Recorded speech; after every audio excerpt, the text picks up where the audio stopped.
अध्याय 588 10,000 प्राचीन जातियों की रक्तरेखा। शून्य महासागर अखाड़ा एक अद्वितीय और अत्यंत कठोर सामग्री से बना था। यह एक विशाल व्यूह से भी घिरा हुआ था जिसे महान मूल कोर क्षेत्र के संप्रभु प्रभु भी आसानी से नहीं तोड़ सकते थे। प्रवेश द्वार के बाहर कई पहरेदार थे, प्रत्येक व्यक्ति के लिए 50 प्रधान स्फटिक पत्थर। प्रवेश शुल्क इतना अधिक था कि कुछ खेती करने वालों को दिवालिया कर दे। नकुल शॉ और उनके साथियों के पास शून्य महासागर टोकन था, जिसमें भारी मात्रा में प्रधान स्फटिक पत्थर थे जिन्हें काटा जा सकता था। मार्गदर्शक फिरदौस के पास से भी कुछ प्रधान स्फटिक पत्थर काटे गए। उस छोकरे ने पहले ही 29 युद्ध जीत लिए हैं, उसकी ऊर्जा को और कम होने दो। अनुपात अब 1 और 25 का है। हाय मेरे 500 उच्च श्रेणी के प्रधान स्फटिक पत्थर। अखाड़े में जयकारे और विलाप की आवाजें गूंज रही थीं। कुल 8 अखाड़े थे और अधिकांश लोग पूर्वी अखाड़े में एकत्र थे। तो क्या वह सत्य युद्ध पवित्र भूमि का प्रतिभाशाली व्यक्ति है? Gemini said. उसकी आयु अभी 20 वर्ष से कुछ ही अधिक है और उसने पहले ही मूल कोर क्षेत्र ओरिजिन कोर रेलम की साधना प्राप्त कर ली है। अनेक आंखें उस छोटे बालों वाले युवक पर टिकी थीं। युवक ने शुद्ध काले वस्त्र धारण किए थे और वह अत्यंत साधारण दिखता था, ऐसा व्यक्ति जो किसी का ध्यान आकर्षित न करे, परंतु यहाँ उसकी हर गतिविधि पर सबकी नज़र थी और उसने कई लड़कियों के दिलों को डरा दिया था। स्मृति जब उसे देख रही थी तो वह बहुत निराश हुई। उसके मन में किसी आध्यात्मिक पवित्र भूमि स्पिरिचुअल सैक्रेड लैंड के प्रतिभाशाली व्यक्ति को या तो सुंदर, शांत या प्रभावशाली होना चाहिए था, लेकिन ये छोटे बालों वाला युवक दुबला पतला और कुछ छोटा था। भाई चेन, ये प्रतिद्वंद्वी बहुत आसान हैं। छोटे बालों वाला युवक अनिच्छुक लग रहा था क्योंकि उसने दक्षिणी अखाड़े में एक लंबे पतले युवक की ओर देखा। तुम्हारे प्रहार अभी पूर्ण नहीं थे, अन्यथा तुम और भी तेजी से जीत जाते। लंबे पतले युवक ने अपना सिर हिलाया। छोटे बालों वाला युवक और लंबा पतला युवक दोनों सत्य युद्ध पवित्र भूमि के प्रतिभाशाली व्यक्ति थे। लंबे पतले युवक के पास महान मूल कोर क्षेत्र की साधना थी, इसलिए बहुत कम लोगों ने उसे चुनौती दी, लेकिन छोटे बालों वाला युवक केवल प्रारंभिक चरण के लघु मूल कोर क्षेत्र में था।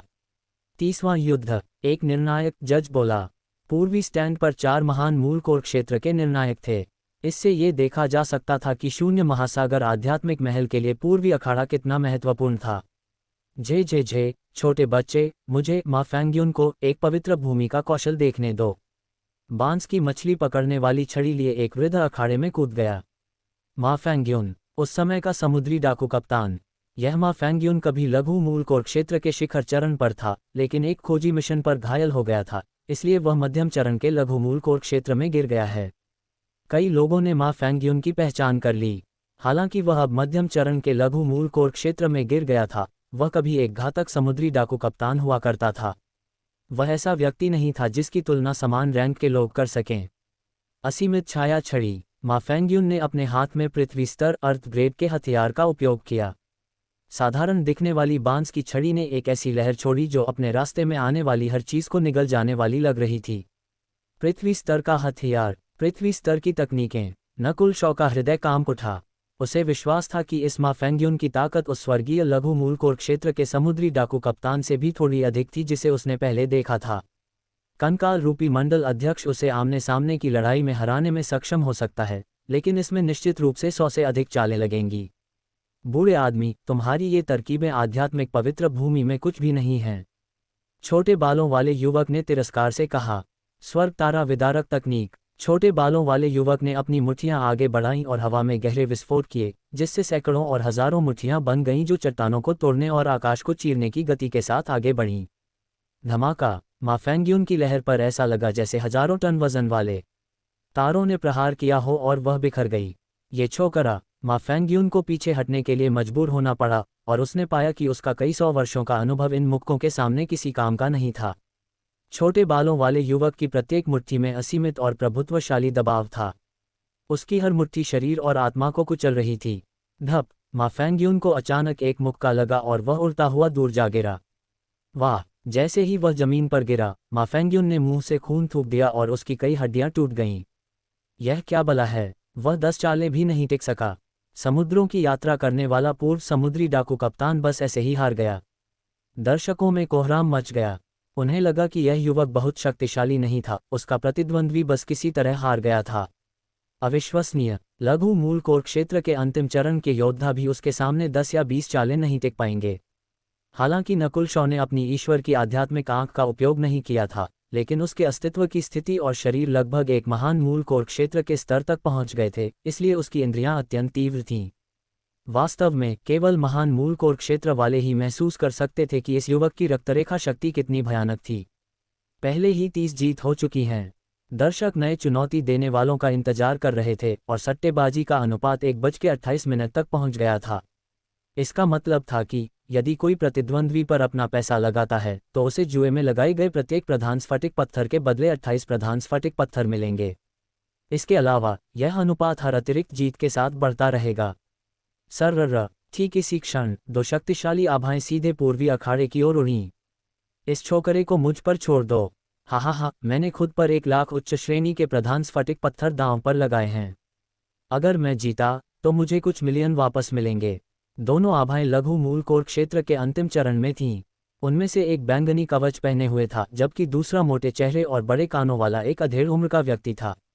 चुनौती देने वाले नंबर 31 और 32। एक लघु मूल कोर क्षेत्र के अंतिम चरण में है और दूसरा शिखर चरण तक पहुंच गया लगता है। दर्शक उत्साहित थे। ये 2 चुनौती देने वाले स्पष्ट रूप से पहले वालों की तुलना में बहुत अधिक मजबूत थे।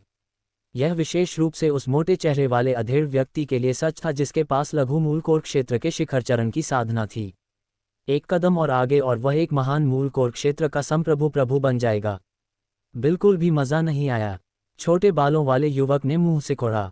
क्यों न इन दोनों से एक साथ लड़ा जाए, लेकिन सट्टेबाजी का अनुपात वही रहने दें। पवित्र भूमि सैक्रेड लैंड के दूसरे युवक ने मुस्कुराते हुए सुझाव दिया। 2 के विरुद्ध 1। निर्णायक जजेस हैरान थे। आखिरकार वे हाउस का हिस्सा थे और यदि छोटे बालों वाला युवक हार जाता तो उन्हें एक बड़ी राशि का भुगतान करना पड़ता। उनकी नज़र एक विशिष्ट वृद्ध पर टिकी जो अखाड़े के जिम्मेदार व्यक्ति थे और जिनकी आभा शून्य देव क्षेत्र वॉर्ड गॉड रेलम के करीब पहुंच रही थी। ठीक है, वृद्ध ने लंबे पतले युवक पर एक गहरी नज़र डाली। हा, अब इसमें अधिक चुनौती होगी। तुम दोनों मिलकर मुझसे लड़ सकते हो। छोटे बालों वाला युवक हंसा। क्या 2 के विरुद्ध 1? दर्शक क्षण भर के लिए ठिठके और फिर वहां कोहराम मच गया। जल्दी करो, उस पर दांव लगाओ। इस समय अनुपात अब 1 और 30 से अधिक हो गया था। दर्शक पागल हो गए थे। अधिक से अधिक लोग दांव में शामिल हो रहे थे। आखिरकार इस बार एक लघु मूल कोर क्षेत्र का अंतिम चरण का योद्धा और एक शिखर चरण का योद्धा सामने था। स्वर्ग तारा विदारक तकनीक। जैसे जैसे छोटे बालों वाले युवक का युद्ध इरादा बढ़ा, उसके भीतर से एक प्राचीन आभा की एक झलक निकली। आकाश परिवर्तक 9 तलवारें, 10 दिशाओं की सर्वोच्च मुष्टि। कवचधारी व्यक्ति और मोटे चेहरे वाले अधेड़ व्यक्ति दोनों ने अपनी आंखों में उपहास के साथ हमला किया। वे दोनों एक टीम के रूप में लड़ रहे थे और एक दूसरे के पूरक थे। मुझे अब याद आया, वे दोनों पर्पल सॉवरेन के 2 निराशापुंज 2 डिस्पेयर्स ऑफ द पर्पल सॉवरेन हैं और वे टीम वर्क में माहिर हैं। उन्होंने एक बार एक महान मूल कोर क्षेत्र के संप्रभु को भी रोक कर रखा था। पर्पल सॉवरेन के 2 निराशापुंज। वे 2 लोग। दर्शक उत्साह से भर गए। पर्पल सॉवरेन के 2 निराशापुंज। बैंगनी कवच वाला व्यक्ति और बड़े कानों वाला अधेड़ व्यक्ति एक दूसरे के साथ पूर्ण तालमेल में थे। पर्पल सॉवरेन के 2 निराशापुंजों की युद्ध शक्ति एक महान मूल कोर क्षेत्र के करीब है। नकुल शॉ अपनी जीभ चटकाए बिना नहीं रह सका। अपनी ईश्वर की आध्यात्मिक आंख और भूत लाश शापित व्यू घोस्ट कॉप्स का स्टेरेक का उपयोग किए बिना वह संभवतः उन दोनों का मुकाबला नहीं कर पाता। भले ही कंकाल रूपी मंडल अध्यक्ष उसके साथ होता तो भी जीतने की संभावना केवल 50-50 ही होती। आखिरकार वे दोनों एक दूसरे के पूरक थे और दोनों के पास पृथ्वी स्तर के हथियार थे। धूम धूम धूम टिल्ड युद्ध शुरू हो गया। हालांकि छोटे बालों वाले युवक ने युक्तियों और तकनीकों का उपयोग किया, लेकिन साधना का अंतर बहुत बड़ा था। सामान्य परिस्थितियों में लघु मूल कोर क्षेत्र के प्रारंभिक और अंतिम चरण के बीच सत्य युआन ट्रू युआन की मात्रा में 2 या 3 गुना का अंतर होता है और उनकी शक्ति भी अलग होती है। ये छोकरा बुरा नहीं है। इतनी देर बाद भी वह मुकाबला कर रहा है। दुर्भाग्य से उसकी साधना पर्याप्त ऊंची नहीं है। यदि वह लघु मूल कोर क्षेत्र के मध्यम चरण में होता तो शायद हम हार जाते। दोनों निराशापुंजों के चेहरों पर एक हल्की मुस्कान आ गई। उन्होंने जीतने पर ध्यान नहीं दिया, बल्कि उनका ध्यान युवक के सत्य युआन को व्यर्थ करने पर था। युवक के चेहरे के भाव कठोर हो गए क्योंकि वह अपने प्रतिद्वंद्वियों के दबाव का सामना नहीं कर पा रहा था। खुल जा। छोटे बालों वाले युवक ने अपनी भुजाएं फैला दी और एक प्राचीन तथा प्रभुत्वशाली रक्तरेखा की आभा मुक्त हुई। उसकी त्वचा पर गहरे रंग के टैटू संघनित होकर फैलने लगे। ऐसा लग रहा था जैसे ये किसी प्राचीन प्राणी की त्वचा हो जो अत्यंत कठोर थी। ये पूरी तरह से त्वचा या खाल नहीं थी, बल्कि यह एक प्रकार के कवच जैसा था। भाई जियांग, रुको। लंबे पतले युवक के चेहरे का भाव बदल गया। ये रक्तरेखा आभा। पर्पल सॉवरेन के दोनों निराशापुंजों ने अपनी आत्माओं और रक्तरेखाओं को बेचैनी से कांपते हुए महसूस किया। धप। उनके हमले छोटे बालों वाले युवक पर बरस पड़े। वह अपनी रक्तरेखा शक्ति को पूरी तरह से प्रसारित करने पर केंद्रित था, इसलिए वह उनसे बच नहीं सका और न ही उन्हें रोक सका। ओह! भीड़ से चीखें निकलीं। धूम। छोटे बालों वाला युवक अडिग था। वह एक प्राचीन उजाड़ जानवर एंशियंट डेसोलेट बीस्ट की तरह था और उसने एक भयानक आभा छोड़ी। श्वा। उसके शरीर पर नाखून के आकार का एक छोटा सा खूनी निशान रह गया था, लेकिन वह जल्दी ही ठीक हो गया। वह काला टैटू मोटा और सख्त था। जेमिनाई सेड, ये कैसे संभव है? पर्पल सॉवरेन के दोनों निराशापुंज चिल्ला उठे।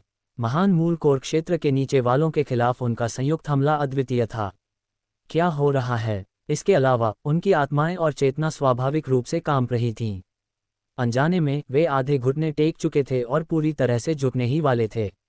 उनके चेहरे अज्ञात भय से भरे थे और देखने वाले हर व्यक्ति ने अपनी आत्मा और रक्त को बेचैनी से कांपते हुए महसूस किया। क्या नकुल शॉ ने भी अपनी रक्तरेखा को कांपते हुए महसूस किया, और यहाँ तक कि नन्हे चोर बिल्ली के चेहरे पर भी एक दुर्लभ गंभीर भाव आ गया। धप धप। पीक ट्रू लॉर्ड रैंक शिखर सत्य प्रभु पद के नीचे के सभी लोग जमीन पर घुटने टेक गए।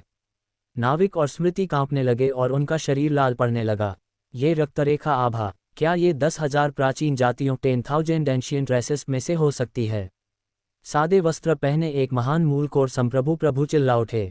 उनकी आत्मा और यहाँ तक कि उनके अस्तित्व की स्थिति भी बेचैनी महसूस कर रही थी। जेमिनाई सेड, अध्याय 589, समानता। 10,000 प्राचीन जातियों की रक्तरेखा। आवाज सुनकर हर कोई चर्चा में डूब गया। एक पौराणिक रक्तरेखा प्रकट हुई थी। ये कितना बड़ा झटका था।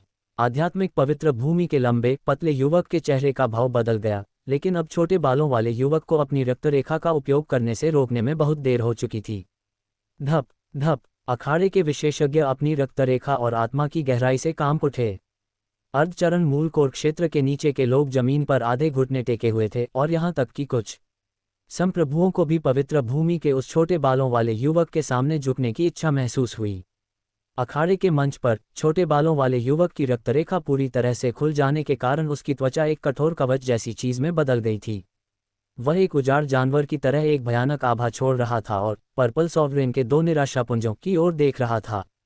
ये वास्तव में एक पौराणिक रक्तरेखा है। दोनों निराशापुंजों के चेहरे के भाव कड़वे हो गए क्योंकि वे आधे घुटने टेक चुके थे। 10,000 प्राचीन जातियों की रक्तरेखा के सामने वे चींटियों के समान थे। बिना लड़े ही वे हार चुके थे। अभी उनके हमले ने केवल नाखून के आकार की एक छोटी सी खरोंच पैदा की थी, और वह भी पहले ही भर चुकी थी। कितनी भयानक रक्षा प्रणाली है। तो ये है 10,000 प्राचीन जातियों की रक्तरेखा की शक्ति। नकुल शॉ ने अपने शरीर और आत्मा दोनों को कांपते हुए महसूस किया। उसकी ईश्वर की आध्यात्मिक आंख के अलावा उसकी रक्तरेखा भी दब गई थी और वह थोड़ा कांप रही थी। जेमिनाई सेड, ये पहली बार था जब उन्होंने अपनी रक्तरेखा को इस तरह दबता हुआ देखा था। पेंग पेंग पेंग पेंग। दबी हुई रक्तरेखा ने सीलबंद ईश्वर की आध्यात्मिक आंख गॉड स्पिरिचुअल आई की ओर आभा की एक लहर भेजी और उसे झकझोर दिया। आखिरकार नकुल शॉ की रक्तरेखा का उद्गम उसी ईश्वर की आध्यात्मिक आंख से हुआ था। भाड़ में जाओ। छोटे बालों वाले युवक की रक्तरेखा की शक्ति अपनी सीमा तक पहुंच गई और उसने कुछ 100 गज के क्षेत्र में एक काले रंग का बवंडर फैला दिया। धप। पर्पल सॉवरेन के दोनों निराशापुंज चिल्ला उठे और दूर जा गिरे। उनके मांस और हड्डियां चकनाचूर हो गए थे, जैसे उन्हें किसी जंगली जानवर ने कुचल दिया हो। Ah tilde tilde tilde tilde tilde. वे दो रक्तरंजित शरीर अखाड़े से बाहर जा गिरे। महान मूल कोर क्षेत्र के निर्णायक हतप्रभ रह गए। विकी जियांग लगातार 31 जीत नहीं 32। एक निर्णायक तो ठीक से बोल भी नहीं पा रहा था। अपनी वर्तमान स्थिति में छोटे बालों वाले विकी जियांग ने अपनी रक्तरेखा की शक्ति से एक अंतिम चरण और एक शिखर चरण के लघु मूल कोर क्षेत्र के योद्धाओं को उड़ा दिया था। देखने वाले हर व्यक्ति ने ठंडी आह भरी और उसकी आभा के सामने बेचैनी महसूस की। नकुल शॉ के आसपास का कोई भी नाविक अब ठीक से खड़ा भी नहीं हो पा रहा था। स्मृति को खड़े रहने के लिए नकुल शॉ का सहारा लेना पड़ा, और जो कोई भी उस आभा को रोकने में सक्षम था उन्हें लगा जैसे उनकी रक्तरेखा जल उठी हो। हा, अब मुझको चुनौती देने का साहस कौन करेगा? विकी जियांग अपनी 10,000 प्राचीन जातियों की रक्तरेखा को मुक्त करते हुए हंसा, जिससे आसपास के लोगों का दम घुटने लगा। जहां भी छोटे बालों वाले विकी जियांग की नज़र जाती, वहां 10,000 प्राचीन जातियों की रक्तरेखा की आभा उतर आती। कई लोगों को लगा जैसे उन पर बिजली गिर गई हो, और जो लोग पहले उसे चुनौती देने की सोच रहे थे, उन्होंने अपने सिर झुका लिए। इस 10,000 प्राचीन जातियों की रक्तरेखा की आभा कुछ वैसी ही है जैसी प्राचीन स्वप्न क्षेत्र एंशियंट ड्रीम रेलम की आभा है। हालांकि नकुल शॉ की रक्तरेखा दब गई थी, लेकिन ईश्वर की आध्यात्मिक आंख से जुड़ाव के कारण वह प्रज्वलित हो उठी थी। एक निश्चित क्षेत्र की ओर देखते हुए छोटे बालों वाले युवक की नज़र अचानक ठहर गई। एक हल्की प्राचीन आभा, क्या यहाँ 10,000 प्राचीन जातियों की कोई और रक्तरेखा हो सकती है? छोटे बालों वाले युवक की रक्तरेखा ने अचानक कुछ महसूस किया। श्वा, उसकी पैनी नज़र नकुल शॉ पर जा टिकी। पेंग पेंग पेंग पेंग, नकुल शॉ की ईश्वर की आध्यात्मिक आंख फड़कने लगी। प्राचीन स्वप्न क्षेत्र की कुछ आभा अभी भी उसकी रक्तरेखा में पूरी तरह से विलीन नहीं हुई थी। धूम, नकुल शॉ का हृदय कांप उठा जब उसने छोटे बालों वाले युवक की ओर देखा। यह एक विशालकाय जानवर का सामना करने जैसा था। उस पर पड़ने वाला दबाव दूसरों की तुलना में अधिक मजबूत था। ये वास्तव में शीर्ष पौराणिक रक्तरेखाओं में से एक होने के योग्य है। नकुल शॉ ने अपने रक्त को उबलते हुए महसूस किया, लेकिन वह उसे रोकने में सक्षम था। सौभाग्य से हृदय रक्तसार और प्राचीन स्वप्न क्षेत्र की आभा के उपयोग से उसका शरीर और अस्तित्व की स्थिति सुधर गई थी, इसलिए वे लगभग एक महान मूल कोर क्षेत्र के संप्रभु प्रभु के तुल्य थे। अन्यथा यदि कोई अन्य अर्धचरण मूल कोर क्षेत्र का योद्धा होता, तो वह अब तक खून की उल्टियां करने लगता। दिलचस्प है, तुम्हारी रक्तरेखा 10,000 प्राचीन जातियों से कुछ संबंधित लगती है। छोटे बालों वाले युवक की आंखें चमक उठीं। नकुल शॉ से आने वाली वैसी ही आभा ने उसकी इंद्रियों और युद्ध इरादे को और बढ़ा दिया। उसकी 10,000 प्राचीन जातियों की रक्तरेखा को क्षण भर के लिए ऐसा महसूस हुआ जैसे वह किसी महान शत्रु का सामना कर रही हो। छोटे बालों वाले युवक की बातों ने आसपास के लोगों को आह भरने और नकुल शॉ की ओर देखने पर मजबूर कर दिया। उन्होंने नहीं सोचा था कि एक ही स्थान पर कोई दूसरा व्यक्ति भी होगा जिसकी रक्तरेखा 10,000 प्राचीन जातियों से संबंधित होगी। दुर्भाग्य से वह अभी मूल कोर क्षेत्र ओरिजिन कोर रेलम में नहीं पहुंचा है।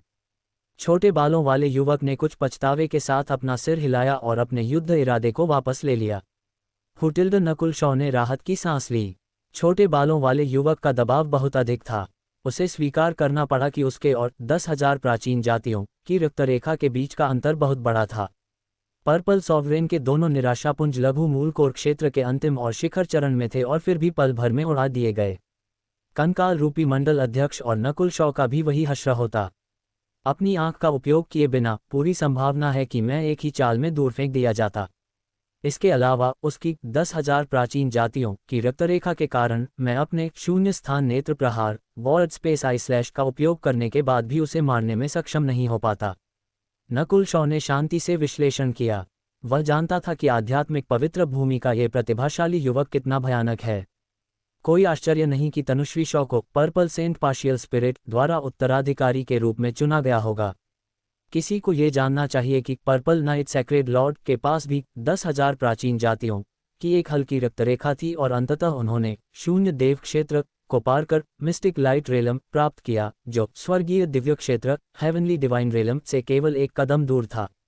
छोकरे, मुझे विश्वास नहीं हो रहा कि तुम यहाँ हो। हा हा हा। अखाड़े के दूसरी ओर से क्रोध और शीतलता से भरी एक हंसी सुनाई दी। उस आवाज का मालिक सादे शर्ट वाला संप्रभु प्रभु था। ये वही है। नकुल शॉ को देखकर वह सुंदर पुरुष और प्यारी महिला हैरान रह गए। हा हा हा, छोकरे, आखिरकार मैंने तुम्हें ढूंढ ही लिया। संप्रभु प्रभु खुशी से भर गया और उसने तुरंत अपनी आभा नकुल शॉ की ओर छोड़ दी। ये बूढ़ा मूर्ख। नकुल शॉ के चेहरे के भाव बदल गए। उसने नहीं सोचा था कि वह यहाँ गान क्लाउड पवेलियन के तीसरे बुजुर्ग से मिलेगा।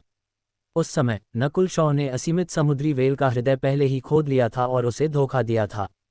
ये गान क्लाउड पवेलियन के तीसरे बुजुर्ग हैं। कई लोगों ने उनकी पहचान कर ली।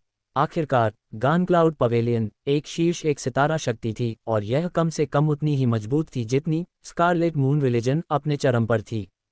सर्र शर्ट पहने बुजुर्ग की आकृति चमकी और शीतलता से भरी नकुल शॉ के सामने उतरी। छोकरे, हृदय रक्तसार मेरे हवाले कर दो और मैं इस बात को आगे नहीं बढ़ाऊंगा, बुजुर्ग ने आध्यात्मिक बोध स्पिरिचुअल सेंस के माध्यम से कहा। आखिरकार यह एक दुर्लभ खजाने से संबंधित था, इसलिए वह नहीं चाहते थे कि बाकी सभी को पता चले। हे, वेल के शरीर के भीतर होने पर हृदय रक्तसार मुझे मिला था। इसका आपसे क्या लेना देना? इसके अलावा वह सब पहले ही इस्तेमाल किया जा चुका है। नकुल शॉ ने उत्तर दिया। उसे इस बात की चिंता नहीं थी कि बुजुर्ग शून्य महासागर आध्यात्मिक महल में उस पर हमला करेंगे। मार्गदर्शक फिरदौस ने कहा था कि बाहर चाहे कितनी भी अराजकता क्यों न हो, शून्य महासागर आध्यात्मिक महल शांतिपूर्ण था, क्योंकि इसके पीछे आध्यात्मिक पवित्र भूमि का हाथ था। यहाँ तक कि कोई शून्य देव क्षेत्र का योद्धा या 2 सितारा संप्रदाय भी यहाँ परेशानी पैदा करने की हिम्मत नहीं करेगा। यहाँ हंगामा करने वाले बहुत कम लोग ही जीवित बाहर निकल पाए थे। छोकरे, मुझे धोखा देने की कोशिश मत करो। उस वेल से निश्चित रूप से भारी मात्रा में हृदय रक्तसार मिला होगा। मुझे बचा हुआ हृदय रक्तसार दे दो और मैं तुम्हें परेशान नहीं करूंगा। बुजुर्ग ने ठंडी मुस्कान दी। वह मूर्ख नहीं था, वह जानता था कि नकुल शॉ के पास निश्चित रूप से और भी बहुत कुछ है। नहीं, नकुल शॉ ने अपनी आंखें घुमाईं। हालांकि उसके पास और भी था, लेकिन बुजुर्ग से उसका कोई लेना देना नहीं था। हालांकि मैं शून्य महासागर आध्यात्मिक महल के भीतर तुम पर हमला करने की हिम्मत नहीं करता, लेकिन गान क्लाउड पवेलियन आसपास की शीर्ष 3 शक्तियों में से एक है। यहाँ से कभी बाहर जाने के बारे में सोचना भी मत। बुजुर्ग ने ठंडक के साथ उपहास किया और चले गए। उन्होंने महल के भीतर हमला करने की हिम्मत नहीं की, लेकिन उन्हें विश्वास नहीं था कि नकुल शॉ यहाँ हमेशा के लिए रुकेंगे।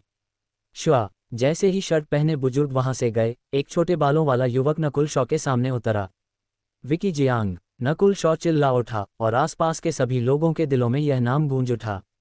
मैं विकी जियांग हूँ, सत्य युद्ध पवित्र भूमि से। क्या मैं आपका नाम जान सकता हूँ? विकी जियांग हल्के से मुस्कुराया और कई दर्शक दंग रह गए। पवित्र भूमि का यह अभिमानी प्रतिभाशाली व्यक्ति नकुल शॉ को जानने के लिए खुद आया था। विकी जियांग ने नकुल शॉ का बड़े चाव से निरीक्षण किया। ये सब सादी शर्ट पहने उस संप्रभु सॉवरेन लॉर्ड की आंखों के सामने हो रहा था और उसके चेहरे की ठंडी मुस्कान जमसी गई।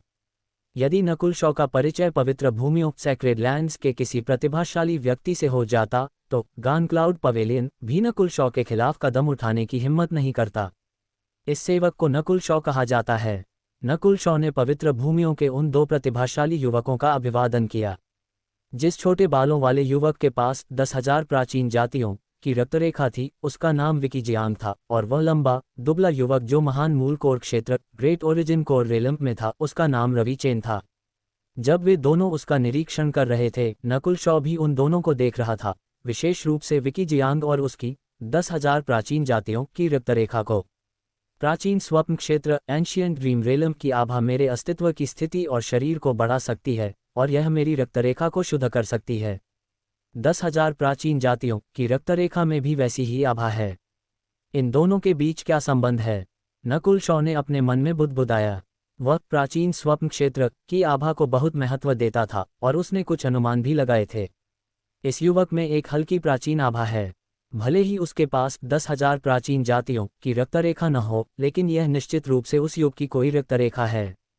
पवित्र भूमि के उन 2 प्रतिभाशाली युवकों ने नकुल शॉ को कम नहीं आंका। 10,000 प्राचीन जातियों की रक्तरेखाएं पवित्र भूमियों के बीच भी सबसे बेहतरीन मानी जाती थीं, और यह अत्यंत आश्चर्यजनक था कि उन्हें कोई ऐसा व्यक्ति मिला जिसकी रक्तरेखा 10,000 प्राचीन जातियों के इतने करीब थी। अध्याय 590 जहाज की मरम्मत। नकुल शॉ, विकी जियांग और रवि चेन साथ साथ चले और बातचीत की। पवित्र भूमि सैक्रेड लैंड के दोनों प्रतिभाशाली युवक नकुल शॉ की रक्तरेखा और प्रतिभा में अधिक रुचि रखते थे। जहां तक उसकी शक्ति का प्रश्न था, उन दोनों ने उसे ध्यान में नहीं रखा। भाई नकुल, क्या आप किसी 2 सितारा संप्रदाय या शून्य देव क्षेत्र वर्ल्ड गॉड रेलम के शिष्य नहीं हैं? लंबे दुबले युवक रवि चेन थोड़ा हैरान थे। नकुल शॉ ने अपनी पृष्ठभूमि के बारे में वास्तव में कुछ भी नहीं कहा। वह बाहरी दुनिया में किसी को नाराज करने से नहीं डरता था, लेकिन वह अपनी मातृभूमि, विशेष रूप से आयरन ब्लड रिलीजन और ब्रोकन मून क्लैन को प्रभावित नहीं करना चाहता था। बातचीत के दौरान पवित्र भूमि के दोनों प्रतिभाशाली युवकों ने अहंकार का कोई संकेत नहीं दिखाया, लेकिन नकुल शॉ फिर भी समझ सकता था कि वे दोनों उसे अपने समान स्तर पर नहीं मान रहे थे। पहले विकी जियांग ने नकुल शॉ की रक्तरेखा की आभा को महसूस किया था और युद्ध इरादा दिखाया था, लेकिन जब उसे पता चला कि नकुल शॉ केवल अर्धचरण मूल कोर क्षेत्र हाफ सटेप ओरिजिन कोर रेलम में था और उसकी कोई शक्तिशाली पृष्ठभूमि नहीं थी, तो उसने रुचि खो दी। ये दोनों मुझमें केवल आकस्मिक रुचि रख रहे हैं। उनकी मुझसे वास्तव में मित्रता करने की कोई मंशा नहीं है। नकुल शॉ ने महसूस किया। वे चाहे कितने भी विनम्र या सम्मानजनक क्यों न हो, वे पवित्र भूमियों और 3 सितारा शक्तियों से आए थे, इसलिए वे स्वयं को श्रेष्ठ महसूस करते थे। नकुल शॉ के मन में थोड़े कमतर आन के जाने का भाव क्षण भर के लिए आया। हालांकि उसे यह स्वीकार करना पड़ा कि उसके और 10,000 प्राचीन जातियों की रक्तरेखा वाले प्रतिभाशाली युवकों के बीच अभी भी एक बड़ा अंतर था। उन दोनों ने आध्यात्मिक पवित्र भूमि के भीतर की स्थिति के बारे में अधिक बात नहीं की। मेरी रक्तरेखा ब्लैक डैजलिंग रेस श्वेत श्याम चमकदार जाति से आती है और यह शक्ति तथा रक्षा में विशेषज्ञता रखती है। विकी जियांग मुस्कुराया। 10,000 प्राचीन जातियों की रक्तरेखा इस फैन यूनिवर्स के सर्वोच्च अस्तित्वों में से एक थी। यहाँ तक कि 8 महान ईश्वरीय आंखें भी इन 10,000 प्राचीन जातियों से संबंधित थीं। कुछ देर बात करने के बाद उन दोनों की रुचि कम होने लगी और वे वहां से चले गए।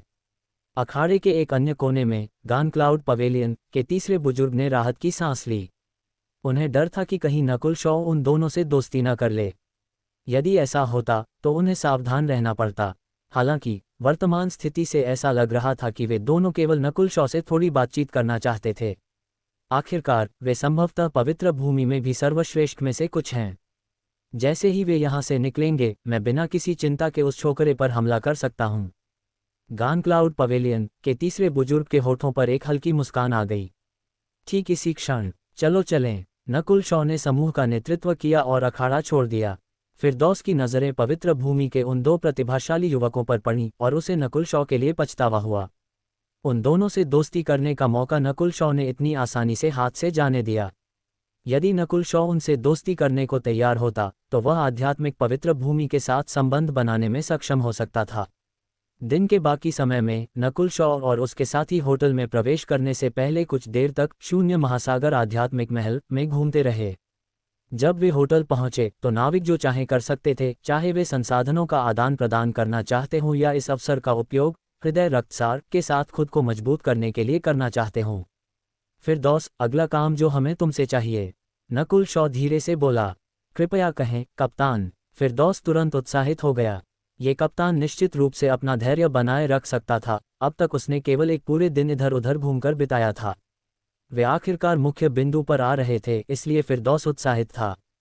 आमतौर पर कार्य जितना महत्वपूर्ण होता है, विनिमय उतना ही बड़ा होता है और इस प्रकार उसे अधिक पुरस्कार मिलता है। पहला काम जहाज की मरम्मत करना है। नकुल शॉ ने उसे ब्लू लाइटनिंग सी स्काईशिप की स्थिति के बारे में बताया। असीमित महासागर जहाज। फिरदौस की आंखें चमक उठीं। उसने ब्लू लाइटनिंग सी स्काईशिप देखा था और वह जानता था कि यह उच्च गुणवत्ता का था। ऐसे जहाज का मूल्य अत्यंत अधिक था और जिसके पास भी असीमित महासागर जहाज था, वह साधारण नहीं था। यहाँ तक कि कुछ संप्रभुओं के पास भी असीमित महासागर जहाज नहीं था। दूसरा काम कुछ संसाधनों को बेचना और कुछ चीजें खरीदना है। नकुल शॉ ने एक सूची निकाली। जब फिरदौस ने सूची देखी तो उसका दिल धड़कने लगा और वह ध्यान केंद्रित नहीं कर सका। सूची में शामिल अधिकांश वस्तुएं न केवल बड़ी मात्रा में थीं, बल्कि वे दुर्लभ भी थीं, जिनमें केवल किंवदंतियों में मिलने वाले कई खजाने शामिल थे। ऐसी वस्तुओं में से कोई भी एक वस्तु उसकी पूरी संपत्ति के बराबर मूल्यवान थी। नकुल शॉ मुस्कुराया। वास्तव में सूची की अधिकांश वस्तुएं कंकाल रूपी मंडल अध्यक्ष द्वारा लिखी गई थीं और वे भूतलाश शापित व्यू पर केंद्रित थीं। कंकाल रूपी मंडल अध्यक्ष ने जो कहा था उसके अनुसार भूतलाश शापित व्यू में और भी शक्तिशाली बनने की क्षमता थी। यदि प्रत्येक शापित भूतलाश अर्धचरण मूल कोर क्षेत्र तक पहुंच जाए तो शक्ति नाटकीय रूप से बढ़ जाएगी। इसके अलावा यदि यह व्यू 100 संप्रभुओं को निगल ले तो यह और भी शक्तिशाली हो जाएगा। हुटिल्ड सूची देखने के बाद फिरदौस ने एक गहरी सांस ली और अपने दिल की खुशी और उत्साह को दबा दिया। यद्यपि इस नियोक्ता के पास मूल कोर क्षेत्र की साधना नहीं थी, लेकिन उसके पास मौजूद धन निश्चित रूप से अधिकांश लोगों से अधिक था। संप्रभु स्तर के भी बहुत से लोग नकुल शॉ जितने अमीर नहीं थे। कम से कम फिरदौस ने अभी तक ऐसा कोई नहीं देखा था। फिरदौस, क्या तुम्हारा कोई प्रश्न है? नकुल शॉ हल्के से मुस्कुराया। फिरदौस रुका और सोचने लगा। यदि कप्तान एक निश्चित कीमत चुकाने को तैयार हैं तो व्यूह में विशेषज्ञता रखने वाले मास्टर से पूछना सबसे अच्छा है। मैं सिफारिश कर सकता हूँ, जेमिनाई सेड। फिरदौस ने विश्लेषण किया और सुझाव दिया। फोर्जिंग व्यूह मास्टर? नकुल शॉ ने पूछा। उसने महसूस किया कि एक फोजिंग व्यूह मास्टर फोजिंग और व्यूह एरेट दोनों में विशेषज्ञ होता है, जिसका अर्थ है कि वह अकेले ही असीमित महासागर जहाज़ों की मरम्मत कर सकता है, और फिरदौस के पास इसके लिए कई सिफारिशें थीं। यदि कप्तान इन संसाधनों को बेचने जा रहे हैं तो दुर्लभ सामग्रियों को आगामी नीलामी ऑक्शन में उच्च मूल्य पर बेचा जा सकता है। जहां तक उन संसाधनों का प्रश्न है जिन्हें आप खरीदना चाहते हैं, मैं आसपास पूछताछ कर सकता हूं। फिरदौस ने अपनी बात जारी रखी। नकुल शॉ ने उसे बीच में ही रोक दिया। स्मृति, तुम और फिरदौस आज से साथ काम करोगे और तुम दोनों इन 2 कार्यों के लिए जिम्मेदार होगे। नकुल शॉ ने तुरंत सारा झंझट उन दोनों पर डाल दिया। समझ गई कप्तान, स्मृति और फिरदौस ने कहा।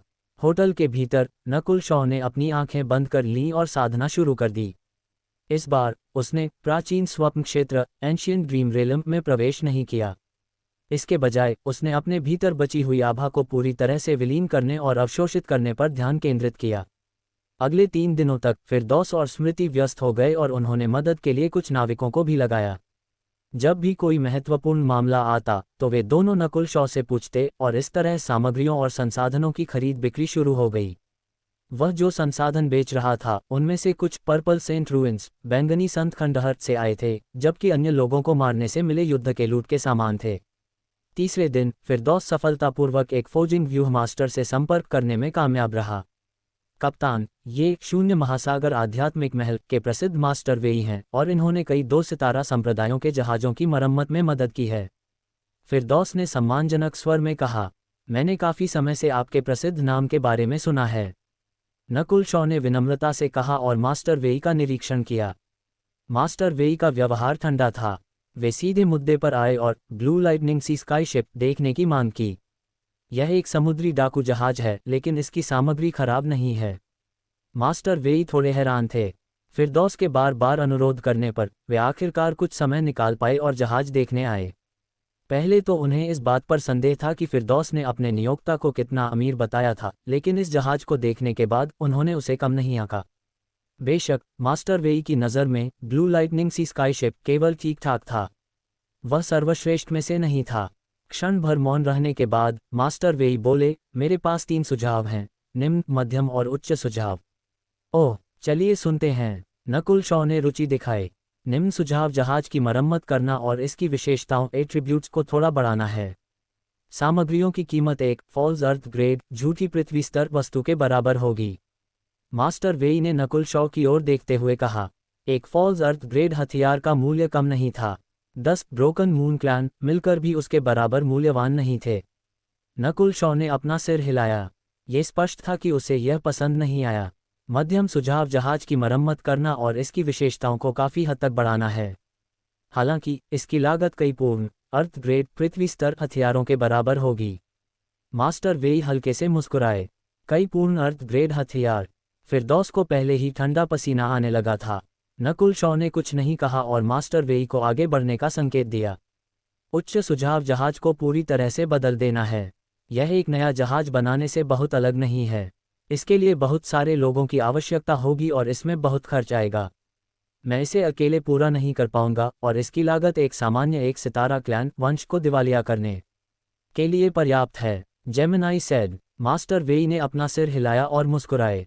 उच्च सुझाव की लागत एक सामान्य 1 सितारा क्लैन को दिवालिया करने के लिए पर्याप्त थी। फिरदौस और स्मृति अपनी जीभ चटकाए बिना नहीं रह सके। नकुल शॉ के चेहरे के भाव नहीं बदले। मैं मध्यम सुझाव चुनूंगा। वास्तव में उसके लिए उच्च सुझाव चुनना असंभव नहीं था, लेकिन उसकी पसंद के हिसाब से कीमत बहुत अधिक थी और इसे कम समय में पूरा नहीं किया जा सकता था। हालांकि इसने मास्टर वेई को पहले ही हैरान कर दिया था। आमतौर पर केवल शीर्ष 1 सितारा क्लैन के पास ही मध्यम सुझाव चुनने का धन होता था। यहाँ तक कि कुछ महान मूल कोर क्षेत्र के संप्रभु भी मुश्किल से इसका खर्च उठा पाते थे, लेकिन नकुल शॉ इस सुझाव को चुनते समय थोड़े अनिच्छुक लग रहे थे। नकुल शॉ ने फिर मास्टर वेई को एक असीमित समुद्री वेल के हृदय रक्तसार हार्ट ब्लड एसेंस को ब्लू लाइटनिंग सी स्काई शिप में विलीन करने के बारे में बताया। तुम्हारे पास हृदय रक्तसार है। मास्टर वेई हैरान और उत्साहित थे। ये स्पष्ट था कि वे इससे प्रभावित हुए थे। यह विचार अच्छा है क्योंकि हृदय रक्तसार में एक समुद्री जीव की ऊर्जा होती है और यह जहाज को समुद्र के साथ अधिक तालमेल में ला सकता है, जिससे क्षरण के प्रति उसकी प्रतिरोधक क्षमता मजबूत होगी और साथ ही उसकी गति भी बढ़ेगी। यह अन्य समुद्री जीवों को पीछे हटने पर भी मजबूर कर देगा, जिससे यात्रा करना आसान हो जाएगा। मास्टर वेई लगातार प्रशंसा करते रहे, लेकिन इसके लिए भारी मात्रा में हृदय रक्तसार की आवश्यकता होगी। फिर उन्होंने अपना सिर हिलाया और महसूस किया कि यह अवास्तविक था। जेमिनाई सेड, अध्याय 591, आध्यात्मिक क्षेत्र का टेलीपोर्टेशन व्यू। यदि मैं मध्यम सुझाव चुनता हूं तो कितने हृदय रक्तसार की आवश्यकता होगी? नकुल शॉ ने पूछा। मास्टर वेई बोले, प्रभाव डालने के लिए कम से कम एक बाथटब, स्नान टब जितना। यदि आप बहुत अधिक उपयोग करते हैं तो यह वास्तव में आसपास की असीमित समुद्री वेल को आकर्षित कर सकता है। एक बाथटब, कोई बात नहीं, नकुल शॉ ने उत्तर दिया। मास्टर वेई की आंखों में आश्चर्य की चमक दौड़ गई। नकुल शॉ की नज़रों में एक बाथटब हृदय रक्तसार बहुत अधिक नहीं लग रहा था। इतना सोचते ही मास्टर वेई ने जलती हुई आंखों से नकुल शॉ की ओर देखा। भाई नकुल, यदि आप मुझे एक बाथटब हृदय रक्तसार देते हैं तो मैं जहाज की मरम्मत के लिए आपसे कोई शुल्क नहीं लूंगा, मास्टर वेई ने उत्साह के साथ कहा। नकुल शॉ हंसने लगा। उसने नहीं सोचा था कि यह मास्टर वेई भी कुछ हृदय रक्तसार चाहते थे। मास्टर वेई लघु मूल कोर क्षेत्र के मध्यम चरण में थे और हृदय रक्तसार उनकी बहुत मदद कर सकता था। सौदा पक्का, नकुल शॉ ने सिर हिलाया और सहमति दे दी। उसके कद्दू में मौजूद हृदय रक्तसार की मात्रा दर्जनों बाथटब जितने बड़े कमरे को भर सकती थी। आखिरकार उसने जिस असीमित समुद्री वेल को मारा था उसका शरीर अत्यंत विशाल था और उसका अस्तित्व लगभग शून्य देव क्षेत्र वॉर्ड गॉड रेलम के स्तर का था। नकुल शॉ की सहमति के बाद मास्टर वेई के चेहरे पर मुस्कान आ गई। इसके बाद दोनों ने ब्लू लाइटनिंग सी स्काई शिप की मरम्मत और उसे उन्नत करने के विवरणों पर चर्चा शुरू की। भाई नकुल, इस जहाज में जल और बिजली, वाटर एंड लाइटनिंग के तत्व हैं। ये क्षरण के प्रति अत्यधिक प्रतिरोधी है और यह छिपकर चलने स्टेल्थ में माहिर है। मास्टर वेई ने विश्लेषण किया। नकुल शॉ ब्लू लाइटनिंग सी स्काई शिप की संरचना से बहुत संतुष्ट था। जल विद्युत का तत्व उसकी बर्फ और जल की रक्तरेखा तथा उसके वायु विद्युत सत्य के लिए बिल्कुल उपयुक्त था।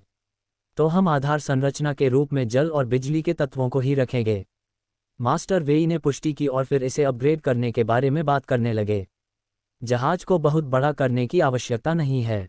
मुझे इसमें बहुत शक्तिशाली आक्रमण क्षमता नहीं चाहिए, लेकिन इसकी गति अत्यंत तीव्र और रक्षा बहुत मजबूत होनी चाहिए। नकुल शॉ ने अपने विचार व्यक्त किए। जहाज मुख्य रूप से यात्रा करने और शांत साधना के लिए एक अच्छा स्थान प्रदान करने के लिए था। यदि हम जहाज का विस्तार नहीं करते हैं तो हम वास्तव में इसकी गति और रक्षा को काफ़ी बढ़ा सकते हैं। मास्टर वेई ने सिर हिलाया। संरचना और मार्ग की पुष्टि करने के बाद उन्होंने सामग्रियों के बारे में बात की। सामग्रियों का चयन भी 3 अलग अलग श्रेणियों में विभाजित था और नकुल शॉ ने सभी सर्वश्रेष्ठ श्रेणियों को चुना। जहाज की मरम्मत और अपग्रेड के लिए आवश्यक कुल संपत्ति की मात्रा बहुत विशाल थी, जिसे देखकर मास्टर वेई भी आश्चर्य से भर गए। उन्होंने बहुत कम संप्रभुओं को एक साथ इतना पैसा खर्च करते देखा था, सिवाय 2 सितारा संप्रदायों या शून्य देव क्षेत्रों के शिष्यों के। फिर भी इस बार ऐसा करने वाला व्यक्ति केवल अर्धचरण मूल कोर क्षेत्र का एक युवक था। इस युवक की पृष्ठभूमि शायद साधारण नहीं है। मास्टर वेई और अधिक गंभीर हो गए। जब वे होटल से बाहर निकले तो मास्टर वेई ने फिरदौस से नकुल शॉ की पृष्ठभूमि और इतिहास के बारे में पूछा। मेरे नियोक्ता की पृष्ठभूमि अत्यंत रहस्यमयी है। यहाँ तक कि एक पवित्र भूमि के प्रतिभाशाली व्यक्ति भी उनसे बात करने आए थे। फिरदौस ने गर्व से बढ़ा चढ़ाकर बताया। आध्यात्मिक पवित्र भूमि। मास्टर वेई ने गहरी सांस ली और जहाज की मरम्मत करते समय बिल्कुल भी ढिलाई बरतने की हिम्मत नहीं की। होटल के भीतर नकुल शॉ बैठ गया और अपने शरीर के भीतर प्राचीन स्वप्न क्षेत्र की आभा को अवशोषित करते हुए साधना शुरू कर दी। प्राचीन स्वप्न क्षेत्र की आभा मेरे शरीर की शक्ति और मेरी रक्तरेखा को बढ़ा सकती है और इसमें 10,000 प्राचीन जातियों की रक्तरेखा जैसी ही आभा है। यदि मैं इसे अवशोषित करना जारी रखता हूँ। नकुल शॉ अपेक्षाओं से भरा था। उसकी रक्तरेखा अब बैंगनी संत खंडहर छोड़ते समय की तुलना में 2 या 3 गुना अधिक मजबूत थी। हालांकि नकुल शॉ के शरीर और अस्तित्व की स्थिति बढ़ने के साथ प्राचीन स्वप्न क्षेत्र की आभा का प्रभाव कम हो गया था, लेकिन वह उस स्वप्न क्षेत्र के भीतर अधिक समय तक टिकने लगा था। मुझे मूल कोर क्षेत्र में पहुंचने से पहले हृदय रक्तसार और प्राचीन स्वप्न क्षेत्र की आभा का उपयोग करके अपनी रक्तरेखा को उसकी सीमा तक पहुंचाना चाहिए। नकुल शॉ की एक योजना थी। चूंकि वह अभी कुछ समय पहले ही अर्धचरण मूल कोर क्षेत्र में पहुंचा था, इसलिए कम समय में पूर्ण मूल कोर क्षेत्र तक पहुंचना अवास्तविक था। अगले आधे महीने में ब्लू लाइटनिंग सी स्काई शिप का आधा हिस्सा मरम्मत हो चुका था। मरम्मत पूरी होने के बाद उसे अपग्रेड करने की बारी आई। दूसरी ओर नकुल शॉ भूत लाश शापित व्यूह को मजबूत करने के लिए सामग्री जुटाता रहा और उसने अपनी पुरानी धातु की अंगूठी से कीमती संसाधन बेचे। पहाड़ों की तरह ढेर लगे कीमती संसाधन अब कम होने लगे थे। जहाज को अपग्रेड करने में 30-40% पैसा खर्च हुआ, जबकि अन्य 60-70% भूत लाश शापित व्यूह पर खर्च किया गया। मास्टर वेई ने जहाज की मरम्मत मुफ्त में की थी, लेकिन अपग्रेड के लिए अभी भी पैसों की आवश्यकता थी। पलक झपकते ही नकुल शॉ को शून्य महासागर आध्यात्मिक महल में रहते हुए लगभग 1 महीना बीत चुका था। इस अवधि के दौरान सभी छोटी मोटी परेशानियां फिरदौस और स्मृति को सौंप दी गई थीं। उसे और कंकाल रूपी मंडल अध्यक्ष दोनों को मजबूत होने के लिए इस समय का सदुपयोग करने की आवश्यकता थी। तभी वे दोनों अपने सामने आने वाले घातक पीछा करने वालों का स्पष्ट रूप से सामना कर पाएंगे। वाह! नकुल शॉ ने मुंह से खून थूका और उसका चेहरा पीला पड़ गया, लेकिन उसने तुरंत अपनी आंखें बंद कर लीं और प्राचीन स्वप्न क्षेत्र की आभा को अवशोषित करने के लिए अपने अर्धचरण सत्य युवान को प्रवाहित किया। म्याओ म्याओ! नन्हा चोर बिल्ली उसके कंधे पर दिखाई दिया और बची हुई आभा को अवशोषित कर लिया। टप टप! साथ ही मानव और बिल्ली की यह जोड़ी हृदय रक्तसार के एक बड़े पीपे बैरल में स्नान कर रही थी। लगभग 1 महीने के समय में नकुल शॉ के अस्तित्व की स्थिति और रक्तरेखा में सुधार हुआ था और वे और भी शुद्ध हो गए थे। दुर्भाग्य से हृदय रक्तसार का प्रभाव अब कमजोर हो गया है। नकुल शॉ ने लंबी सांस ली। उसका अस्तित्व और शरीर अब पूरी तरह से एक महान मूल कोर क्षेत्र ग्रेट ओरिजिन कोर रेलम के तुल्य थे, और वे अब सामान्य संप्रभु प्रभुओं सॉवरेन लॉर्ड्स से भी थोड़े अधिक मजबूत हो सकते थे। इसके अलावा उसकी रक्तरेखा के मजबूत होने से उसे बहुत लाभ हुआ। उदाहरण के लिए, अब जब वह शक्तिशाली गुप्त तकनीकों का उपयोग करता तो उसके पास ऐसा करने के लिए अधिक ऊर्जा होती, और उसके अस्तित्व की नींव ने उसे तेज साधना गति प्रदान की। नकुल शॉ ने यह भी महसूस किया कि उसकी इंद्रियां और अधिक तीव्र हो गई थीं और उसके अर्धचरण सत्य yuan half step true yuan के रूपांतरण की दर भी तेज हो गई थी। बैंगनी विनाशकारी वायु विद्युत पर्पल डिस्ट्रक्शन विंड लाइटनिंग पर उसकी समझ भी पहले की तुलना में अधिक तेज थी। इस दिन ब्लू लाइटनिंग सी स्काईशिप आखिरकार पूरी तरह से ठीक और उन्नत अपग्रेड हो गया था। नकुल शॉ ने पास की एक झील में एक बिल्कुल नया जहाज देखा। झील पर एक सलिटी नीले रंग का धातु का जहाज था जो सटीक व्यूहों अरेज से ढका हुआ था और उससे एक ठंडी चमक निकल रही थी। इसे 2 मंजिलों में विभाजित किया गया था, जिसके सबसे ऊपर एक डेक था। दूर से देखने पर यह एक शार्क जैसा दिखता था और इससे एक भयानक आभा निकल रही थी। नकुल शॉ ने नाविकों को अंदर जाने दिया और खुद को जहाज से परिचित कराया। वेंटिल्ड जहाज की सतह पर पानी और बिजली की एक पतली लहर दिखाई दी, जिससे जहाज और अधिक रहस्यमय और राजसी लगने लगा। कुछ परीक्षणों के बाद जहाज की गति 2 या 3 गुना बढ़ गई है। यह अब लगभग एक महान मूल कोर क्षेत्र की गति के करीब है। रक्षा के मामले में यह एक साथ कई सामान्य मूल कोर क्षेत्र के योद्धाओं के हमलों को रोक सकता है। मास्टर वेई ने मुस्कुराते हुए कहा। नकुल शॉ ने पाया कि जहाज के बाहर और भीतर दोनों को मजबूत किया गया था और यह अब सामान्य असीमित महासागर जहाजों से कहीं बेहतर था। जहाज का धात्विक अनुभव और मजबूत हो गया था और व्यूह की नक्काशी सटीक और स्पष्ट थी।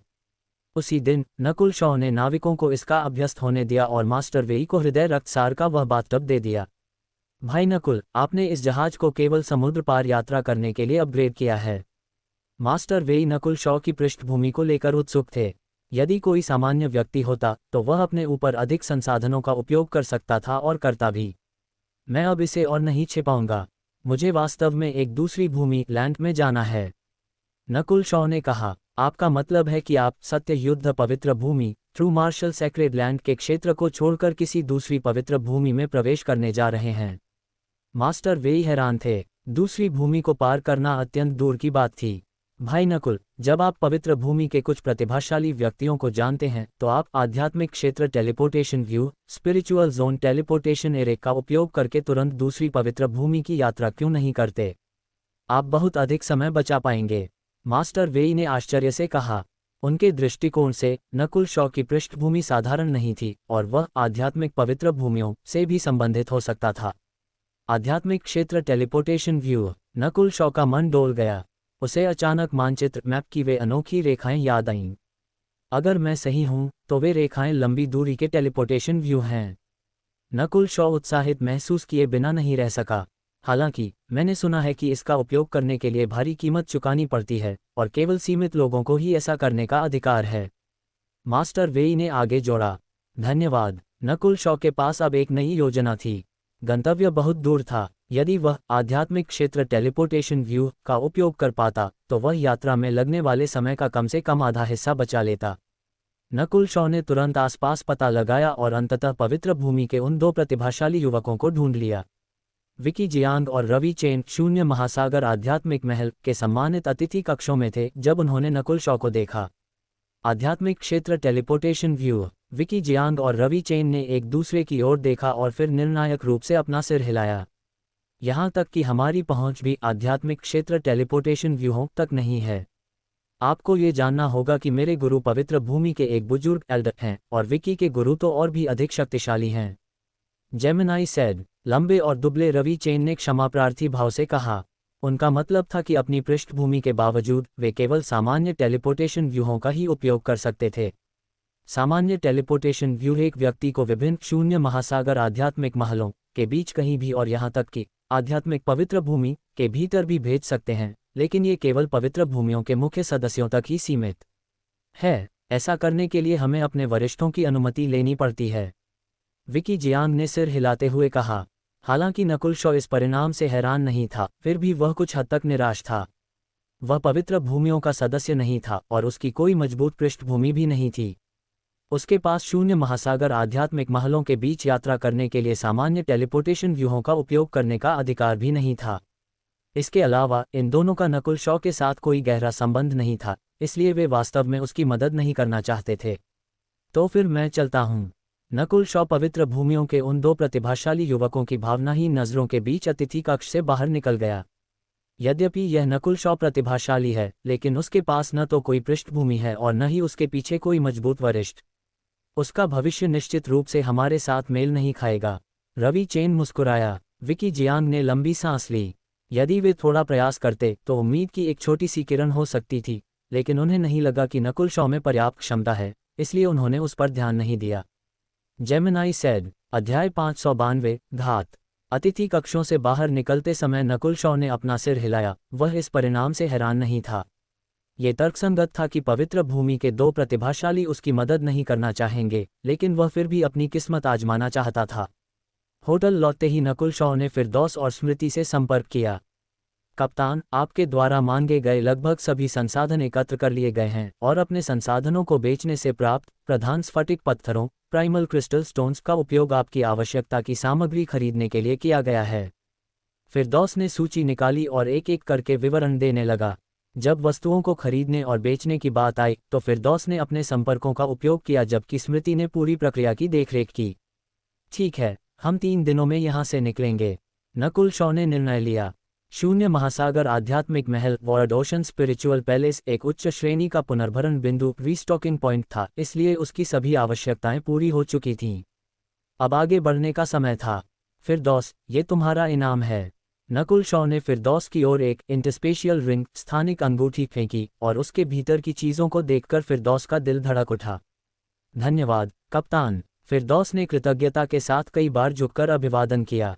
Gemini said. प्रधान स्फटिक पत्थरों के ढेर के अलावा वहां हृदय रक्तसार का एक पीपा भी था।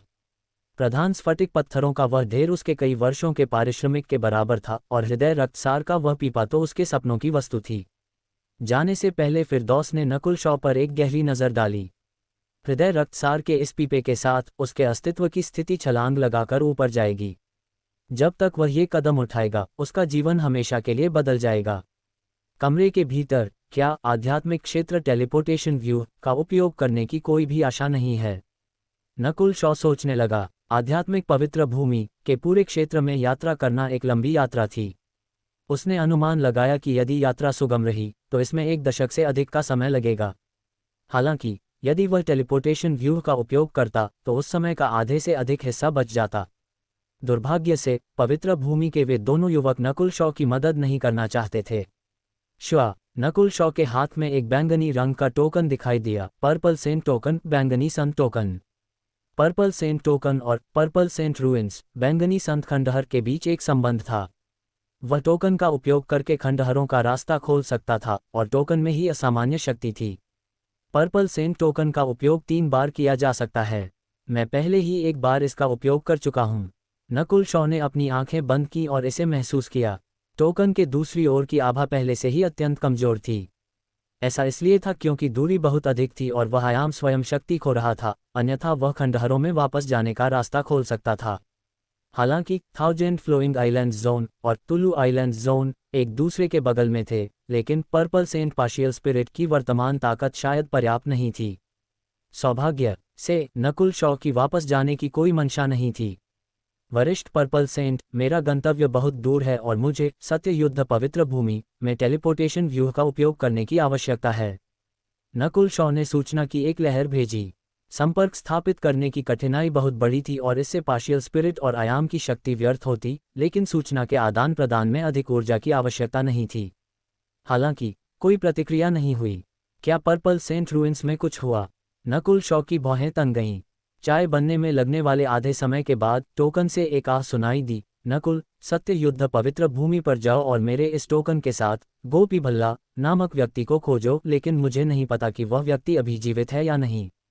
यदि वह है, तो वह निश्चित रूप से तुम्हारी मदद करेगा। उस पर विश्वास किया जा सकता है। सत्य युद्ध पवित्र भूमि, गोपी भल्ला, बहुत बढ़िया। नकुल शॉ खुशी से झूम उठा।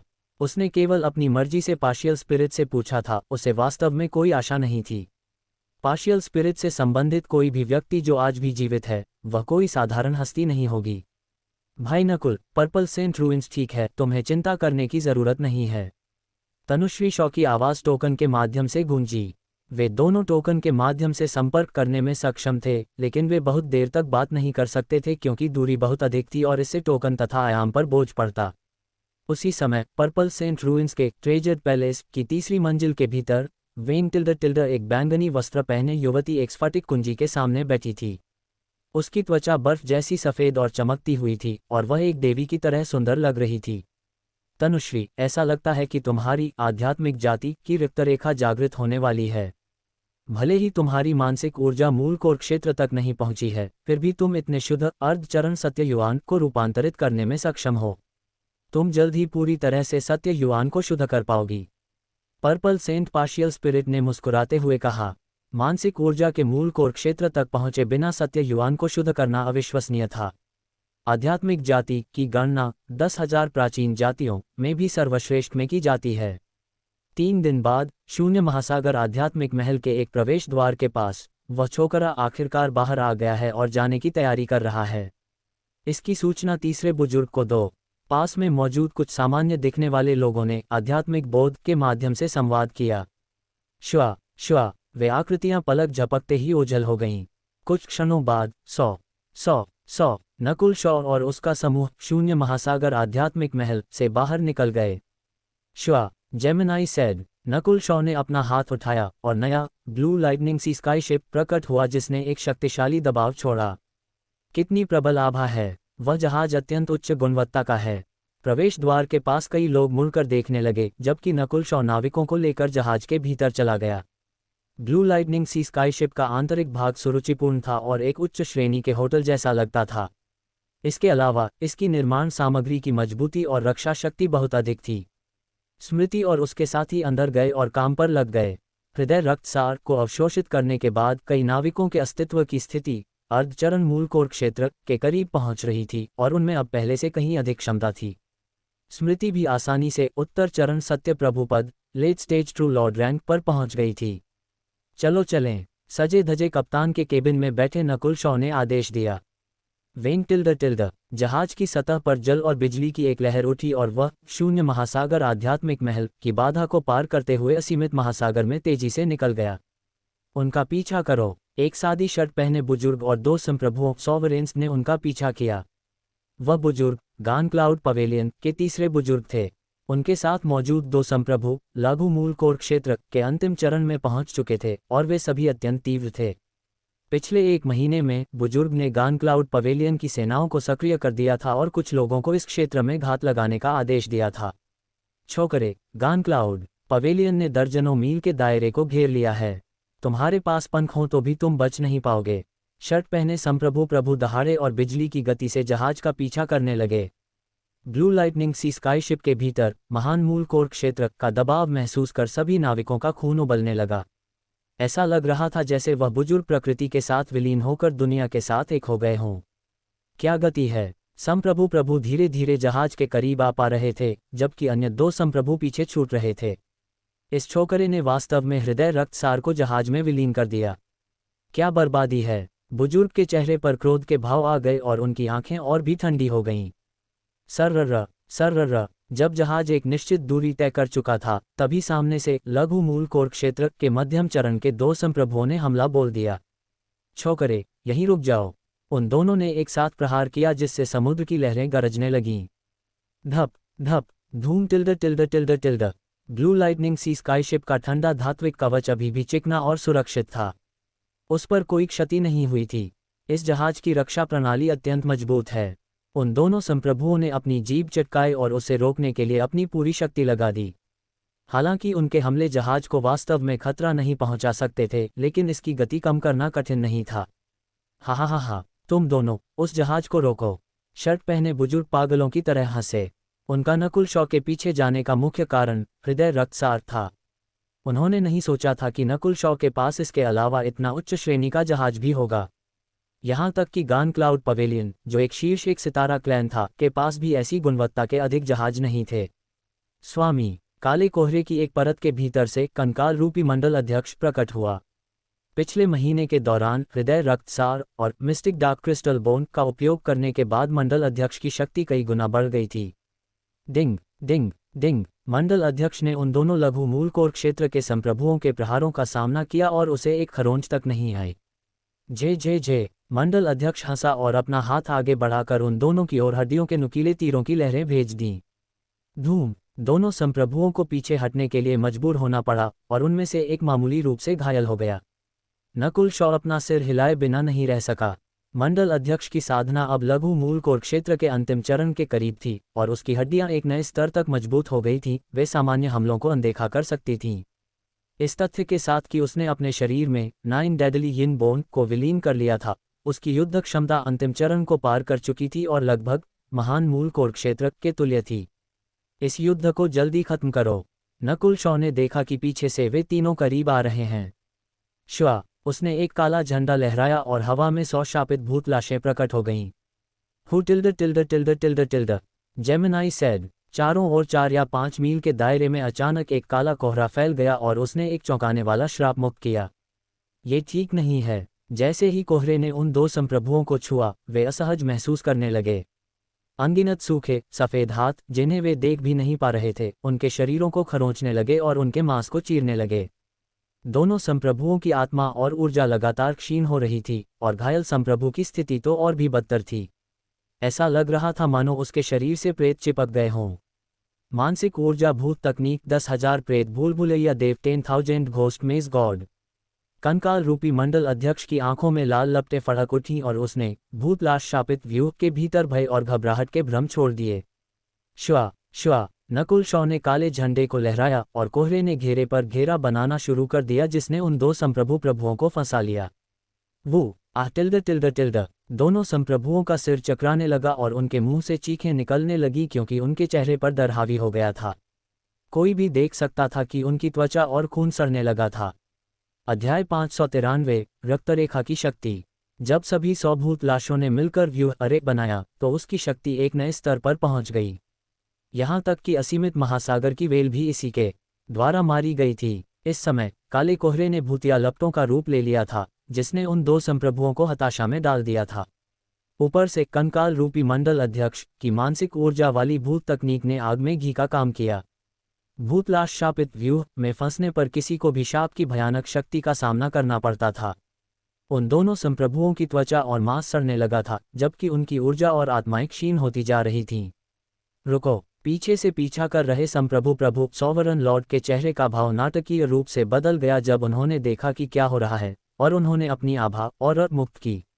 उन्होंने नहीं सोचा था कि नकुल शॉ के पास अभी भी इतना घातक मारक हथियार होगा। नकुल शॉ ने इस चाल का उपयोग मेटल ट्रायंगल समुद्री डाकुओं के खिलाफ या यहाँ तक कि महान मूल कोर क्षेत्र के समुद्री डाकू नेता के खिलाफ युद्ध में भी नहीं किया था। जे एक बार जब ये भूतलाश शापित व्यूह 100 संप्रभुओं को मार देगा, तो इसकी शक्ति नाटकीय रूप से बढ़ जाएगी। कंकाल रूपी मंडल अध्यक्ष स्वयं नकुल शॉ से भी अधिक उत्साहित था। आखिरकार उन सभी लाशों को उसने व्यक्तिगत रूप से परिष्कृत रिफाइंड किया था। शून्य आकाश यिन राक्षसी प्रहार वर्ड्स का यिन डिमोनिक स्टैब। वह अर्थ ग्रेड हथियार जो मंडल अध्यक्ष के शरीर के साथ विलीन हो गया था तेजी से बाहर निकला। शू टिल्ड टिल्ड टिल्ड टिल्ड। एक विशाल गहरे चांदी के रंग की हड्डी का प्रेत हवा में चमका और ऐसा लगा जैसे उसने अंतरिक्ष को ही चीर दिया हो, क्योंकि उसने सड़ते हुए संप्रभुओं में से एक को आर पार छेद दिया था।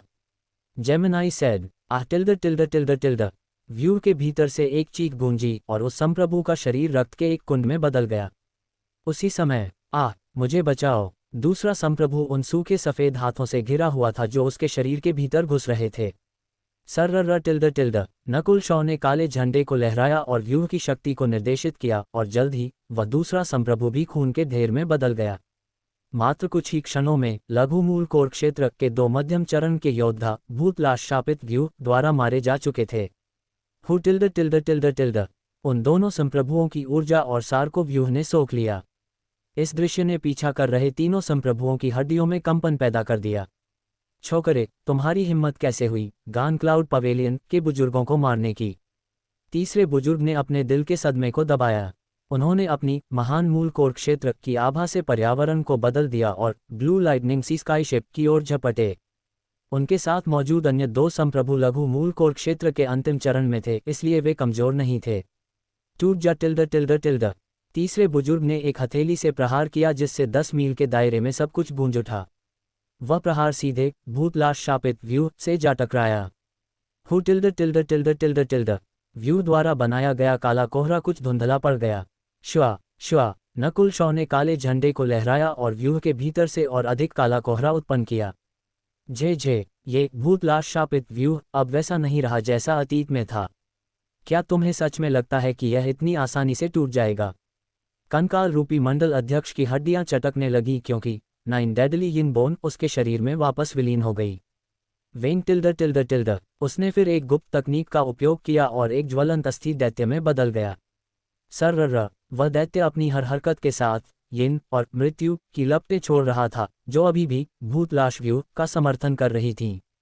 पिछले 1 महीने में हृदय रक्तसार को सोखने और मिस्टिक डार्क क्रिस्टल बोन के साथ विलीन होने के बाद उसकी हड्डियां और भी मजबूत हो गई थीं। उसकी युद्ध शक्ति सामान्य अंतिम चरण के योद्धाओं से कहीं अधिक थी। ऊपर से उसे व्यूह और अपनी गुप्त तकनीक का भी सहारा प्राप्त था। बूढ़े आदमी, मेरी हथेली का स्वाद चखो। ज्वलंत अस्थि दैत्य ने दबदबे वाली लपटें छोड़ते हुए तीसरे बुजुर्ग की ओर एक प्रहार किया। धप टिल्ड टिल्ड टिल्ड। व्यू के ऊपर एक जोरदार विस्फोट हुआ और उसकी शॉकवेव आघात तरंग ने आसपास की हर चीज को निगल लिया। नीचे मौजूद ब्लू लाइटनिंग सी स्काईशिप समुद्र में डगमगाकर गिर गया। धूम। कंकाल रूपी मंडल अध्यक्ष 2 कदम पीछे हट गया। स्पष्ट रूप से वह थोड़े नुकसान में था, लेकिन उसकी आंखों में उत्साह बढ़ गया। लॉर्ड हुसुओ के खिलाफ अपनी लाचारी को याद करते हुए उसे लगा कि मात्र आधे साल में उसकी शक्ति इतनी विशाल मात्रा में बढ़ गई है। तुम दोनों उस कंकाल को उलझाए रखो, मैं इस छोकरे को मारता हूं। संप्रभु बुजुर्ग ने आदेश दिया। वह जानते थे कि नकुल शॉ, जो व्यूह को नियंत्रित कर रहा था, मुख्य बिंदु था। आखिरकार व्यूह का खतरा बहुत बड़ा था और मंडल अध्यक्ष को मारना नकुल शॉ की तुलना में कठिन था। जब तक मैं उस छोकरे को मारकर युद्ध की लूट हासिल कर लूंगा तब तक मैं उस कंकाल को भी खत्म कर सकता हूं। बुजुर्ग की आंखें चमकीं। छोकरे, मर जा। वह मंडल अध्यक्ष को छकाते हुए सीधे नकुल शॉ की ओर लपके, जो व्यूह के केंद्र में था। झे। मंडल अध्यक्ष ने उन्हें नहीं रोका, इसके बजाय वह अपनी ओर आ रहे 2 अंतिम चरण के संप्रभुओं से भिड़ गया। थोड़े ही समय में उसने अपने ज्वलंत अस्थि दैत्य रूप से उन दोनों को दबाना शुरू कर दिया।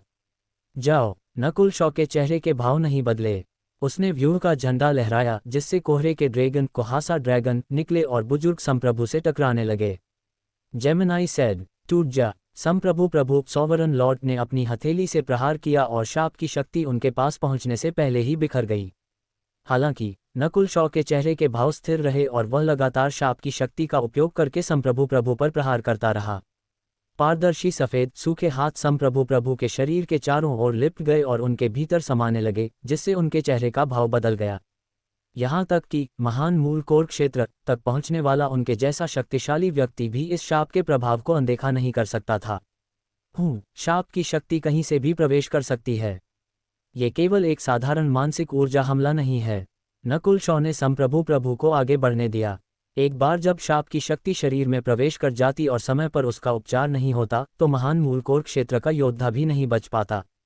उनका अस्तित्व चाहे कितना भी मजबूत क्यों न हो, एक असीमित महासागर वेल की तुलना में निश्चित रूप से बहुत बड़ा अंतर था।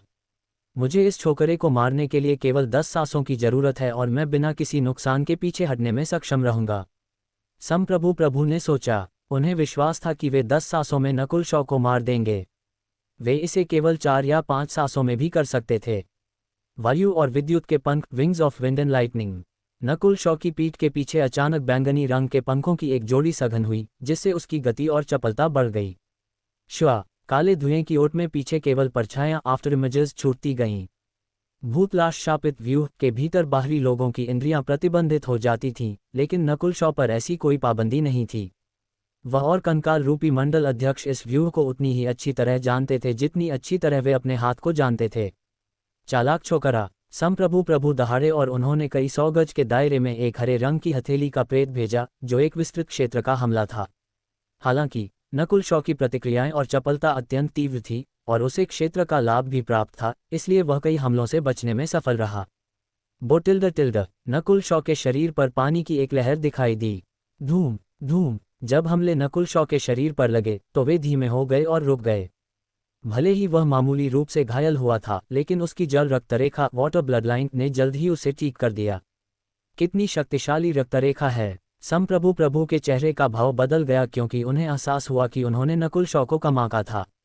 नकुल शॉ का अस्तित्व और शरीर सामान्य महान मूल कोर क्षेत्र के योद्धाओं से भी अधिक मजबूत थे और पिछले आधे साल में उसकी रक्तरेखा में जबरदस्त सुधार हुआ था। उसके पास गति और आक्रमण के लिए वायु और विद्युत के पंख थे और रक्षा तथा उपचार के लिए जल रक्तरेखा थी। भूतलाश शापित व्यूह की मदद से नकुल शॉ कुछ सांसों तक संप्रभु प्रभु को उलझाने में सफल रहा। हालांकि अंततः एक महान मूल कोर क्षेत्र का योद्धा संप्रभु प्रभु ही होता है और उन्होंने जल्द ही नकुल शॉ को एक निश्चित क्षेत्र में धकेल दिया। रहस्यमयी आकाश का काला मुहर, मिस्टिक स्काई डार्क सील। आधे मील लंबी गहरे हरे रंग की एक विशाल हथेली ने नकुल शॉ के स्थान को घेर लिया। नकुल शॉ का चेहरा लाल हो गया क्योंकि उसके पंख और जल रक्तरेखा दोनों दब गए थे।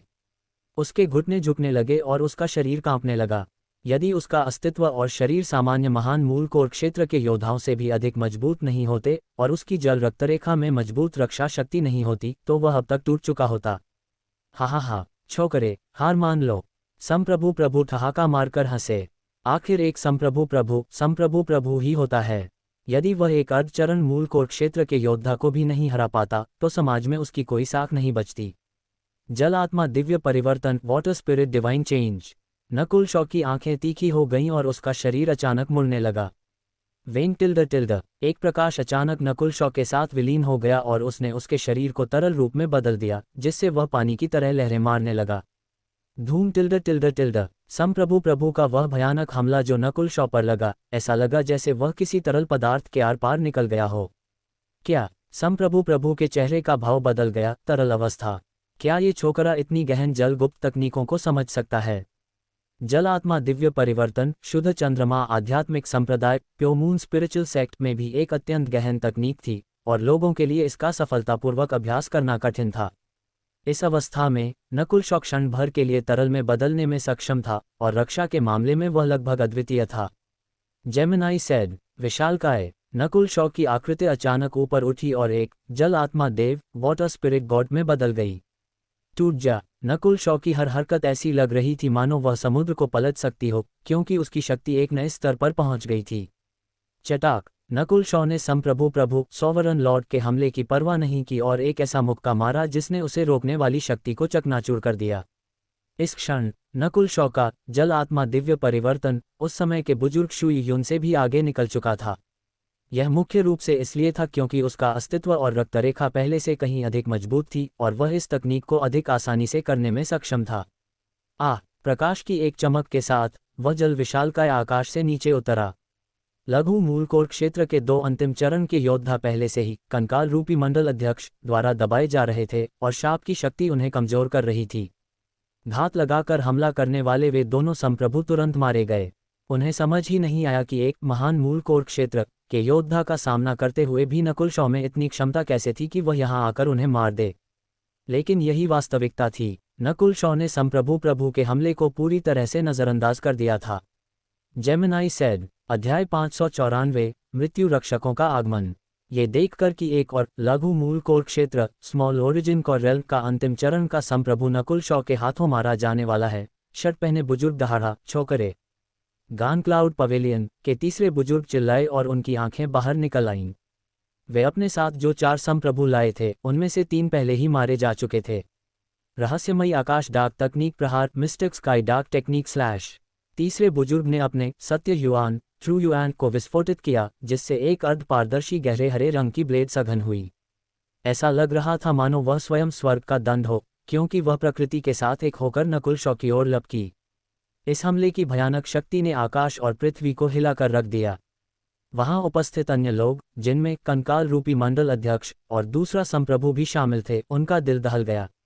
श्वा नकुल शॉ जिस जल आत्मा विशालकाय वाटर स्पिरिट जायंट में बदल गया था, वह इस हमले से पूरी तरह बचने में सक्षम नहीं था। शू टिल्ड टिल्ड टिल्ड टिल्ड। जल आत्मा विशालकाय का शरीर लहरों की तरह कांप उठा और तुरंत धुंधला पड़ गया। वह लगभग 2 टुकड़ों में कट गया था। When tilde tilde.